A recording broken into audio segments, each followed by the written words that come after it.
What's up, everybody? It's your favorite coach's favorite coach here. And with the NBA free agency just getting started, things are already looking crazy for this offseason. LeBron James has signed with the Lakers, and DeMarcus Cousins has joined forces with the Golden State Warriors. And what I find most crazy about all this is that everyone already assumes that it's a foregone conclusion that the Golden State Warriors are going to win another NBA championship, simply due to the addition of DeMarcus Cousins. I wanted to use this video as an opportunity to talk about basketball math and why I think the Warriors could actually get worse by adding him. Basketball math is a concept we talk a lot about in Cortical Hoops. Building a cohesive roster is not addition, it's algebra. The nature of a good team involves how personalities and playing styles mesh together synergistically. These are the variables that need to be taken into consideration that can either make or break a team. This is opposed, of course, to what I call the 2K style of building a roster, which is basically taking all the best players in the league and putting them all on the team without any consideration with how they'll gel together. While this has definitely worked before, according to this logic, you could take 5 players all averaging 20 points per game on their respective teams and expect them all to continue to average that same amount when they're playing together. Like if you had a roster of 10 players all averaging 20 points per game, your team would be scoring 200 plus points a night. But in basketball, of course, there's a finite amount of possessions and time each player can have with the ball. The rhythm of the game is not my turn, your turn, but rather moving the ball collectively to probe and stretch the defense until you find the most efficient way to score. So playing styles become variables that can either help or hinder your teammates. Think of the almost symbiotic relationship of John Stockton and Karl Malone. Would Stockton have the same amount of assists if he had played with Dirk Nowitzki? Would Malone score as many points if he had played with Russell Westbrook? These are things to think about. There are also numerous times where the roster with far superior individual talent have been beat by teams with lesser talent, but with a greater team concept. The variables at play here maximize the strength of the unit.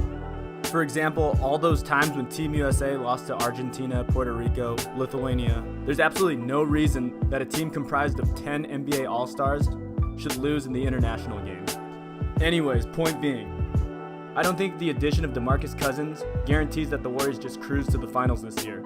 In fact, he could make them worse. From a psychological variable standpoint, you're adding a very volatile piece to a unit that's already in perfect harmony. Given his history with the press, previous coaches, and the fact that he barely got any offers this offseason, I believe word's gone around that Cousins is somewhat of a malcontent who's immature and cancerous to a team. I don't give a fuck. Granted, he's coming back from an awful injury and he's only 27. I just don't see him fitting into a winning culture yet. And you can only imagine how it's going to be like playing with a guy like Draymond Green. Draymond is the alpha and the enforcer of the team. How's DeMarcus going to deal with getting yelled at by one of his peers who he's more talented than? The other thing is he just signed a 1-year deal for $5 million. He just averaged 25, 13, and 5 in New Orleans, and he's going to have to sacrifice a lot of his stats just to fit in. However, he's playing on a contract year. Every young, talented player looking for a supermax contract is going to want to ball out on their contract year.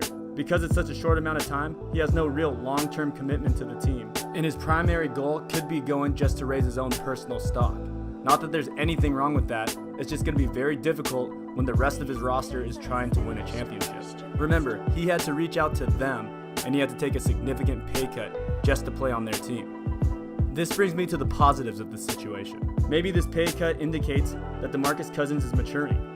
He cares more now about winning and his legacy and being a part of a successful team culture than making a ton of money. This could be a good sign. The other positive, of course, is that the Warriors are one of the best systems in the NBA, and plugging in a guy like DeMarcus Cousins could lead to an incredibly high-powered offense. All 5 players can shoot the ball, they have a solid bench, and when push comes to shove in the playoffs, they can get him the ball in the paint, and he can get them a lot of easy buckets, especially if their threes aren't falling. Also, Steve Kerr seems to be the perfect coach for this team. He's great at balancing egos.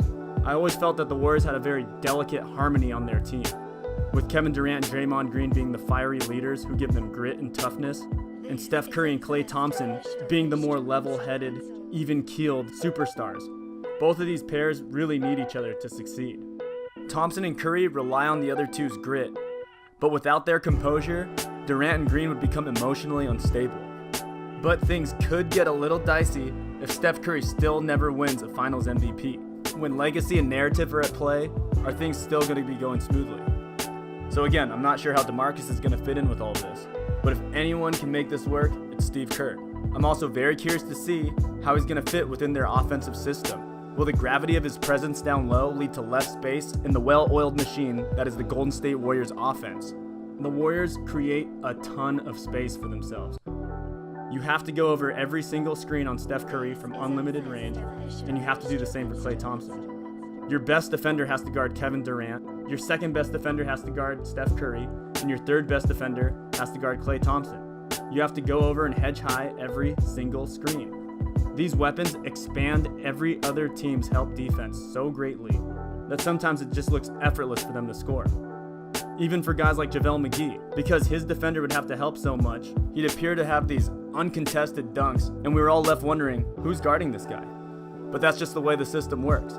You have to pick your poison. So the more I'm sort of breaking this down, the more I'm realizing just how great DeMarcus Cousins is going to fit into this system. But again, most of my concerns are from a psychological standpoint. At the end of the day, how much does Cousins in a contract year tip the balance of this already stellar team? I guess we're going to see. Anyways, guys, thank you so much for watching this video. Please like, subscribe, and share, and we'll see you on the next one.